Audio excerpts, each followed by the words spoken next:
Γεια σας, είμαι ο Στέλιος, είμαι γυμναστής. Ήθελα καιρό να ασχοληθώ με το YouTube, αλλά συνεχώς το ανέβαλα. Τώρα όμως πήρα την απόφαση, οπότε σας καλωσορίζω στο κανάλι μου. Είναι ένα κανάλι που κατά κύριο λόγο θα είναι γύρω από το fitness και με πράγματα που τα έχω στη ζωή μου και θα είναι γύρω από ένα healthy lifestyle. Θα έχει διάφορα πραγματάκια, δεν θα πω τώρα τι θα έχει. Θα σας το αφήσω για τα επόμενα, οπότε θα με βοηθούσε πάρα πολύ ένα subscribe σε πρώτη φάση, έτσι λίγο να πάρουμε μπρος και βλέπουμε τα υπόλοιπα παρέα. Το πρώτο βιντεάκι του καναλιού θα είναι πάνω στην προπόνηση ενώ είμαστε στη σεζόν, καθώς και εγώ αυτή τη στιγμή είμαι σεζόν και δουλεύω σαν ναυαγοσώος της παραλίας. Είναι ένα θέμα που το καλοκαίρι επηρεάζει αρκετό κόσμο στη χώρα μας, καθώς πολλά παιδιά φεύγουν, πάνε σεζόν για δουλειά. Οπότε είναι ένα σημαντικό κομμάτι το κομμάτι της προπόνησης, γιατί και εγώ ίδιος το έχω σκεφτεί και το έχω βιώσει. Οπότε πάντα ήμουν αγχωμένος στο τι θα κάνω με την προπόνησή μου όταν πάω σεζόν, αλλά πάντα το έφτιαχνα αυτό το κομμάτι. Και τώρα θα δούμε και μαζί κάποιες λύσεις και κάποιους τρόπους πώς μπορείτε να το φτιάξετε κι εσείς, έτσι ώστε να μην μείνετε πίσω στις προπονήσεις σας και να μπορέσετε να διατηρήσετε το σώμα σας σε μια καλή κατάσταση και γιατί όχι να το βελτιώσετε. Λοιπόν, έχω βρεθεί σε περιόδους που μπορεί να δουλεύω 8ωρο, όπως στη συγκεκριμένη χρονική περίοδο, σε άλλες φάσεις που μπορεί να δούλευα 12-13 ώρες ή και να ήμουν σε δύο δουλειές, οπότε από τη μία να πήγαινα στην άλλη και κάπως έπρεπε να χωρέσω και τις προπονήσεις μου, καθώς ήταν μια προτεραιότητα στη καθημερινότητά μου. Προφανώς δεν γίνεται να προπονείσαι κάθε μέρα, αλλά έστω και μία, δύο ή τρεις φορές την εβδομάδα για 20-30 λεπτά ή όσο χρόνο έχει ο καθένας, είναι πολύ σημαντικό να τα βρίσκουμε, εφόσον κιόλας είναι μια προτεραιότητα η προπόνηση. Οπότε σήμερα θα δούμε μαζί ένα γρήγορο αλλά effective προγραμματάκι, στο οποίο θα προσπαθήσουμε να καλύψουμε όλο το σώμα. Θα εστιάσουμε κατά κύριο λόγο στις μεγάλες μυϊκές ομάδες με 4 ασκήσεις, για να δουλέψουμε ό,τι παραπάνω μπορούμε σε γρήγορο χρονικό διάστημα. Περιέχει το πρόγραμμα. Ξεκινάμε με έλξεις, στις οποίες έλξεις δουλεύουμε την πλάτη και τους δικεφάλους. Συνεχίζουμε με κάμψεις, push-ups, όπου θα δουλέψει το στήθος, η τρικέφαλη και ο εμπρόσθετος δελτοειδής. Θα συνεχίσουμε με καθίσματα και προβολές συνδυαστικά για να εστιάσουμε στα πόδια και θα κλείσουμε με μία άσκηση για κοιλιακούς.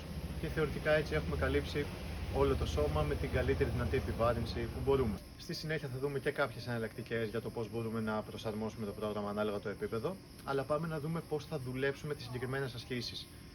Αρχικά θα προσπαθήσουμε να είμαστε όσο πιο κοντά γίνεται στην μυϊκή αποτυχία, για να δώσουμε έτσι ένα δυνατό ερέθισμα στο σώμα και ακόμα και με αυτή τη μικρή δόση προπόνησης να μπορέσουμε ουσιαστικά να προσφέρουμε στο σώμα ένα ικανοποιητικό ερέθισμα, έτσι ώστε να διατηρηθεί ακόμα και να μεγαλώσει και να δυναμώσει. Αν για παράδειγμα κάποιος μπορεί να κάνει 20 κάμψεις και μετά να μην μπορεί άλλο, θα προσπαθήσουμε ιδανικά να είμαστε κάπου στις σίγουρα πάνω από 15, κάπου στις 17 με 18, όσο πιο κοντά στο 20, δηλαδή όσο πιο κοντά στην αποτυχία, για να έχουμε και το ανάλογο ερέθισμα. Στο συγκεκριμένο πρόγραμμα θα το δουλέψουμε κυκλικά, δηλαδή τη μία άσκηση μετά την άλλη για να κερδίσουμε χρόνο, όπου θα πηγαίνουμε με ελάχιστο ή και καθόλου διάλειμμα.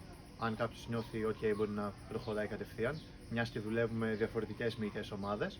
Επίσης, κάτι άλλο που πρέπει να προσέξουμε είναι ότι προσπαθούμε να εκμεταλλευτούμε τη μέγιστη διάταση του μυός, γιατί εκεί ουσιαστικά ο μυς παίρνει το μεγαλύτερο υπερτροφικό ερέθισμα. Οπότε πάμε να ξεκινήσουμε και να δούμε τις ασκήσεις που θα χρησιμοποιήσουμε. Θα ξεκινήσουμε λοιπόν με τις έλξεις, όπου μπορούμε να βρούμε ένα σημείο στο σπίτι ή έξω σε κάποιο μονόζυγο οτιδήποτε και απλά να κρεμαστούμε. Εμείς εδώ θα χρησιμοποιήσουμε την πόρτα, όπου θα βρούμε τη λαβή μας. Ιδανικά λίγο πιο ανοιχτά από το άνοιγμα των ώμων. Σηκώνουμε, καλή διάθεση στο κατέβασμα.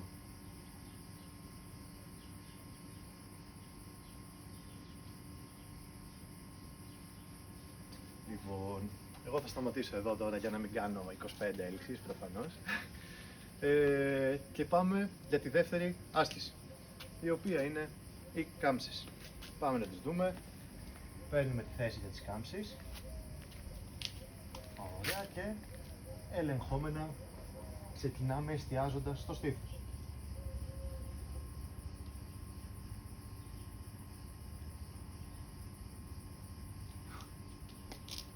Λοιπόν, το ίδιο και με τις κάμψεις, λίγες επαναλήψεις.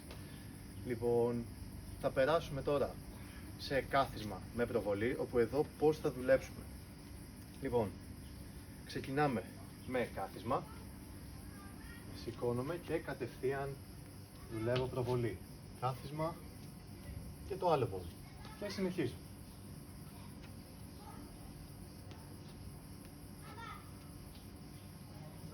Και θα κλείσουμε με τους κοιλιακούς, όπου μπορούμε, τώρα κάτω δεν μας πειράζει, βρώμικα με ρούχα. Λοιπόν, θα πάμε σε ροκανίσματα. Οπότε βρίσκουμε τη θέση, με καλή διάταση, φέρνω κοντά, ανοίγω. Φέρνω κοντά, ανοίγω.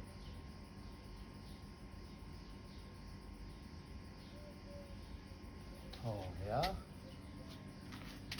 Ουσιαστικά αυτό είναι το πρόγραμμά μας. Είπαμε δουλεύουμε κοντά στη μυϊκή αποτυχία όσο μπορούμε και κυκλικά με μικρό διάλειμμα ή και καθόλου ανάμεσα στις ασκήσεις. Πάμε τώρα να δούμε και κάποιες εναλλακτικές για τις ασκήσεις που είδαμε πιο πριν, γιατί προφανώς μπορεί να μην μπορούμε να κάνουμε κάποια άσκηση ή να μην μπορούμε να βρούμε τον κατάλληλο χώρο. Για την πλάτη θα χρησιμοποιήσουμε ένα λαστιχάκι, φθηνό, μπορούμε να το βρούμε παντού και εύκολο να το κουβαλάμε όπου θέλουμε. Θα το περάσουμε πίσω από ένα σταθερό αντικείμενο, χαμηλώνω και τραβάω. Σιγά σιγά αφήνω, προσαρμόζω την δίσταση και προσπαθώ να εστιάσω στους μυς της πλάτης. Τώρα για τις κάμψεις. Αν κάποιος δεν μπορεί να κάνει κανονικές κάμψεις, μπορεί να πάει σε ένα πιο ψηλό επίπεδο, εδώ, και να δουλέψει εδώ. Προφανώς λιγότερη αντίσταση, το βάρος του σώματος μειώνεται, ας το πούμε έτσι, και βγαίνουν πιο εύκολα. Τώρα, αν πάλι για κάποιον είναι πολύ εύκολες οι κλασικές κάμψεις, μπορούμε να κάνουμε το αντίστροφο, δηλαδή πόδια ψηλά και χέρια στο έδαφος, και δουλεύουμε σε αυτό το μοτίβο.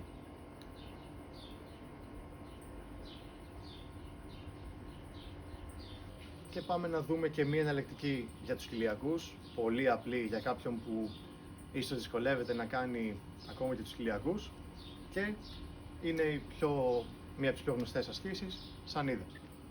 Λοιπόν, θα πάρουμε θέση, θα πάμε σε σανίδα 6 σημείων, όπου ακουμπάει όλος ο πύχης κάτω, πόδια πίσω, προσπαθώ το σώμα τεντωμένο, ανασένουμε κανονικά και κρατάμε για 10, 20, 30, 1 λεπτό, όσο μπορούμε. Είτε μετά μπορούμε να πάμε σε πιο κλασικά πράγματα. Αν μας βγαίνει ο χρόνος και έχουμε κοντά κάποιο γυμναστήριο, μπορούμε προφανώς να κάνουμε την προπόνησή μας στο γυμναστήριο. Θα δείξουμε αργότερα σε επόμενα βίντεο κάποιες προπονήσεις και κάποια splits που μπορούμε να ακολουθήσουμε μαζί με συμβουλές. Γι' αυτό subscribe και stay tuned. Προφανώς υπάρχουν εκατομμύρια εναλλακτικές που μπορείτε να δοκιμάσετε. Για τα καθίσματα, παράδειγμα, μπορούμε να πάρουμε έξτρα βάρος, ή για τις προβολές, είτε να χρησιμοποιήσουμε το συγκάτοικό μας να μας βοηθήσει αυτός με την επιβάρυνση, όπως βλέπουμε εδώ στο βίντεο, όπως προπονούμουν εγώ με το συγκάτοικό μου όταν ήμουνα σεζόν το 21 στην Go. Είναι μια καλή ιδέα. Και τέλος, μπορούμε να προσθέσουμε στην προπόνησή μας μορφές άσκησης που είναι πολύ απλές και δεν χρειάζονται καν εξοπλισμό. Μπορούμε να τις κάνουμε παντού, όπως είναι το τρέξιμο. Για τρέξιμο μπορούμε να βγούμε όλοι παντού. Είτε εναλλακτικά το σκηνάκι, που δεν θέλουμε πολύ χώρο, θέλουμε απλά ένα σκηνάκι.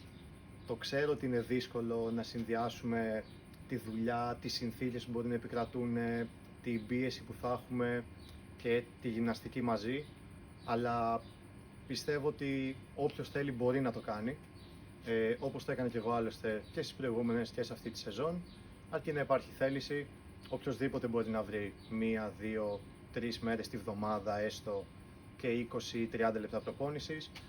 Οπότε δεν είναι το θέμα μας ο εξοπλισμός, αλλά το πώς σκεφτόμαστε και τι βάζουμε προτεραιότητες. Αυτά για το πρώτο μας βίντεο. Έρχονται ωραία πραγματάκια στη συνέχεια. Έχω δεσμευτεί με τον εαυτό μου να δώσω ό,τι περισσότερο μπορώ και σε πληροφορίες και γενικότερα σε πράγματα που μπορούμε να κάνουμε και να ζούμε τη ζωή μας τέλος πάντων έτσι με ένα ωραίο τρόπο. Οπότε ένα subscribe, άμα σας άρεσε το βίντεο like, σχόλιο, όλα καλοδεχούμενα, και μέχρι το επόμενο τα λέμε.